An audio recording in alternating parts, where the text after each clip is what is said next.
अब दो अंकल और बैठे थे, शाम का वक्त है, कनॉट प्लेस में मैं इधर से गुजरा तो देखा। तो सबसे पहले अंकल, मैं आपका नाम पूछूं तो कोई गुस्ताखी तो नहीं? मेरा नाम नारायण दत्त है, नारायण दत्त। और आपकी उम्र क्या हो रही? 82 साल की एज है, 82 ईयर्स। इस उम्र में ये पोशाक तो वकील वाला लग रहा है। मैं एडवोकेट हूँ। मैंने आपको बैठते कहा वकील है। आप कितने साल से प्रैक्टिस करते हैं? 42 साल हो गए मुझे प्रैक्टिस करते हैं। जब से मैंने शुरू करी है प्रैक्टिस, दिल्ली में 5000 एडवोकेट होते थे, और अब 1,40,000 हैं। लेकिन आप 82 साल के हैं और 42 साल मतलब प्रैक्टिस लेट शुरू की? 10 साल मैंने सर्विस करी थी कहीं, 10 साल सर्विस करी थी। सर्विस करी होती तो अब अभी पेंशन पाते। अरे साहब, मैंने सर्विस के लिए बस क्या बताए, सब जगह अप्लाई किया, सब जगह हुआ, लेकिन वकालत पेशा भाग गया। तो 82 साल, बहुत कम लोग दुनिया में हैं कि जो 80 साल की उम्र में भी काम करते हैं लोग।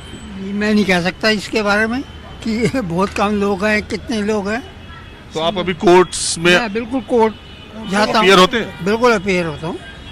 तो अंकल एक बात बताइए, 82 साल आपकी उम्र हो गई और करीब करीब 77 साल देश को आज़ाद हुए हो गया, तो आप जिस साथ। टाइम देश आज़ाद हुआ था उस समय 5 वर्ष का था। हाँ, वो तो मैंने बता ही दिया, गणित लगा ही दिया।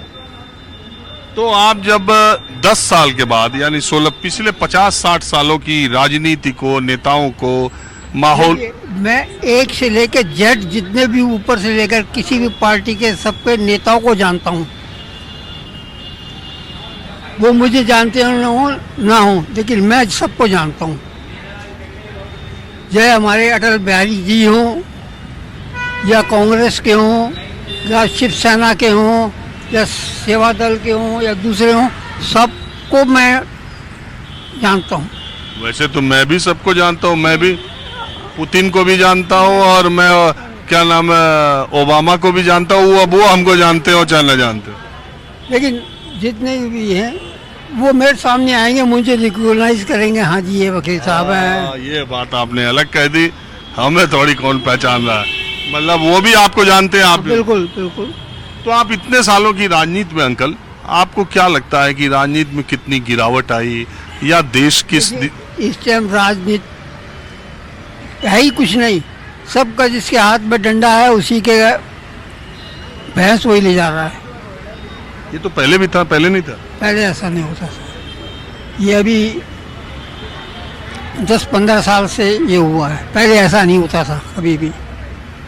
अरे 10 साल से आप कह रहे हैं, मतलब मोदी जी के आने के बाद से? मोदी जी के आने के बाद तो बहुत ज़्यादा हुआ, उससे पहले होता था लेकिन कम, लेकिन उसके बाद तो बहुत ज़्यादा हुआ। मैं तो अब छोड़िए क्या कहना। अभी चुनाव हो चुका 3 फेज का, आपको क्या लगता है देश किधर जा रहा है, चुनाव किधर? कुछ नहीं पता जी, क्या क्या हो जाए, कोई कुछ नहीं पता।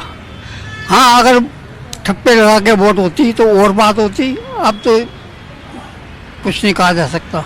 अरे आप मशीन पे डाउट कर रहे हैं?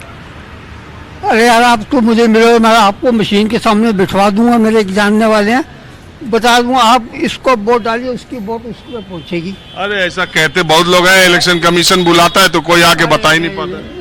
सब बेकार के, कुछ नहीं। ठीक है साहब, बहुत शुक्रिया। आप बताएं, आप इनके मुवक्किल हैं? नहीं जी, आप? मैं रिटायर्ड आदमी हूँ रेलवे से।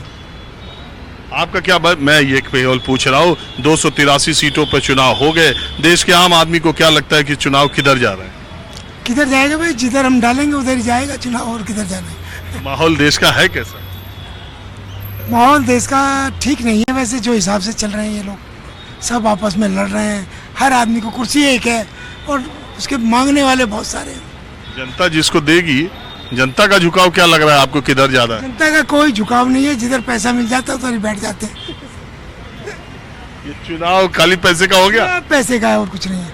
अब आप देख लीजिए, अखिलेश यादव का पूरा कुनबे को पैसा चाहिए, पूरे सबके सब खड़े हैं, लालू का पूरा कुनबा खड़ा है, सबको इलेक्शन, कोई काम धंधा नहीं चाहिए, सीट चाहिए, यही सबसे बड़ा काम। तो सीट इतनी आसानी से मिलेगी, जनता वोट देगी तभी तो मिलेगी, ये पहले भी खड़े हुए सब होते हैं। मैं रेलवे में था, मेरे सामने पैसा लिया दिया जाता था कई दफा, पैसा दो, जमीन लिखवाओ और ये लो जाइए आपको नौकरी मिलेगी, ये हालत थी। मैंने देखे ही होगा और अब भी वही हाल है। अभी बदला नहीं, कुछ नहीं बदला कहीं भी, सब बेकार के, चेहरे बदल गए। सब बुरा हाल है, पूछो नहीं। चलिए ठीक है, आप लोगों ने बात की, बहुत शुक्रिया। आप